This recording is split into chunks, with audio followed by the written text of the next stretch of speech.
ওম নমঃ শিৱায় নমস্কাৰ আৰু বন্ধুসকল পুনে এটা গুৰুত্বপূৰ্ণ ভিডিঅ'লৈ স্বাগতম জনাইছোঁ। ভগৱান শিৱৰ প্ৰিয় মাহ হৈছে শাওণ মাহ।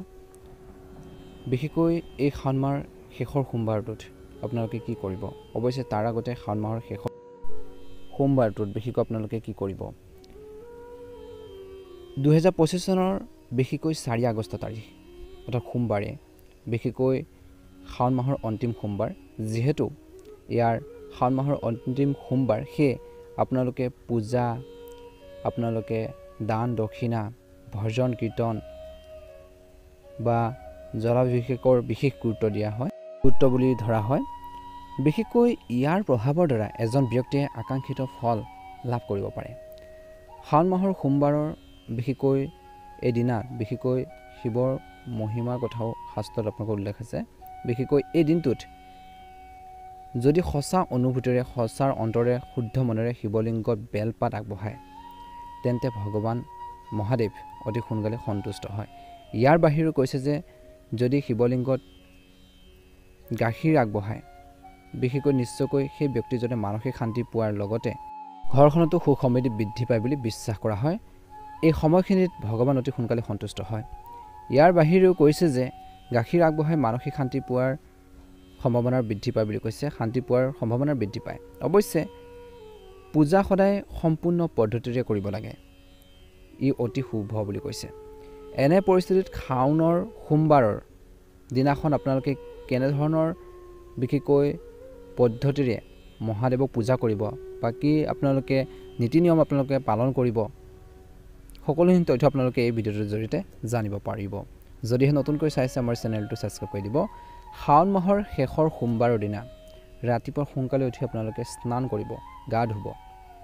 তাৰপিছতে আপোনালোকে পৰিষ্কাৰ কাপোৰ পৰিধান কৰক বুলি কৈছে। এতিয়া পূজাৰ বাবে সকলো বস্তু সংগ্ৰহ কৰক।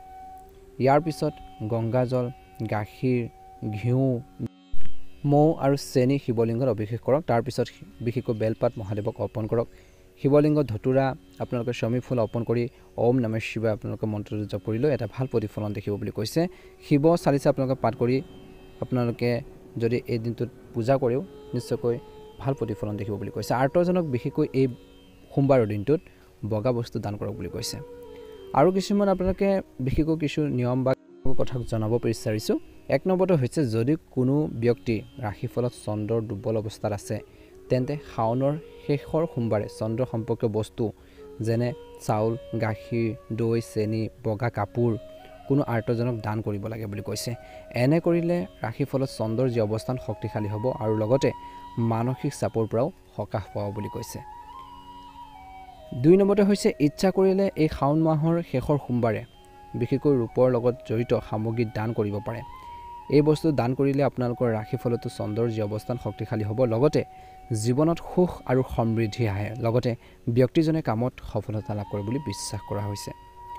একে সময়তে বিশেষকৈ এই সময়খিনিত কৈছে যে শাওণৰ শেষৰ সোমবাৰে যিকোনো শিৱ মন্দিৰলৈ গৈ সম্পূৰ্ণ ভক্তিৰে বিশেষকৈ মহাদেৱক ভগৱান শিৱক পূজা কৰক আৰু তাৰপিছত আৰ্তজনক খাদ্য খুৱাই নিজৰ সামৰ্থ্য অনুসৰি আপোনালোকে দান কৰিলে উপকৃত হ'ব বুলি কৈছে। যিমান পাৰে সোমবাৰে আপোনালোকৰ ব্ৰত আপোনালোকে থাকক বুলি কৈছে। সোমবাৰে ব্ৰহ্ম মুহূৰ্তত সাৰ পাই স্নান কৰক। পূজা আৰম্ভ কৰাৰ আগতে গংগাজল ছটিয়াই বিশেষকৈ যি পূজাস্থলী আপোনালোকে শুদ্ধ কৰিব পাৰে। ইয়াৰ পিছত বিশেষকৈ এখন পৰিষ্কাৰ ৰঙা কাপোৰ মেলি ভগৱান শিৱ আৰু মাতৃ পাৰ্বতী মূৰ্তি বা আপোনালোকৰ ছবি স্থাপন কৰিব পাৰে, উপকৃত হ'ব। বিশেষকৈ ভগৱান শিৱক চন্দনৰ তিলক লগাই মাতৃ পাৰ্বতীক শ্ৰীৰঙৰ কুমকুম লগাওক বুলি কৈছে। ধূপ কাঠি আপোনালোকে জ্বলাওক, ফল মূল আগবঢ়াওক, বিশেষকৈ বেলপাত, ধতুৰা, ভাং আদি ভোলানাথক আগবঢ়াওক, মহাদেৱক আগবঢ়াওক, নিশ্চয়কৈ এটা ভাল প্ৰতিফলন দেখিব বুলি কৈছে। বিশেষকৈ এই সময়খিনিত ভগৱান শিৱৰ আৰতি কৰি আকাংক্ষিত ফলাফল পোৱা যায় বুলি বিশ্বাস কৰা হয়। এই সোমবাৰৰ দিনটোত পূজাৰ পিছত কোনো ব্ৰাহ্মণ বা আৰ্তজনক খাদ্যৰ দক্ষিণা বা কাপোৰ দান কৰিলে নিশ্চয়কৈ এটা ভাল প্ৰতিফলন দেখিবলৈ আপোনালোকে সক্ষম হ'ব, মহাদেৱৰ আশীৰ্বাদ নিশ্চয়কৈ লাভ কৰিব। গতিকে সোমবাৰৰ দিনটোত কিছু আপোনালোকে এইখিনি যদি আপোনালোকে নিশ্চয়কৈ আপোনালোকে পালন কৰে বা যিখিনি আপোনালোকৰ পূজাৰ পদ্ধতি আপোনালোকে আছে সেইখিনি যদি আপোনালোকে শুদ্ধ মনেৰে শুদ্ধ চিন্তাৰে যদি আপোনালোকে সেইখিনি মহাদেৱক আগবঢ়ায়, নিশ্চয়কৈ আপোনালোকে ভাল প্ৰতিফলন দেখিবলৈ সক্ষম হ'ব।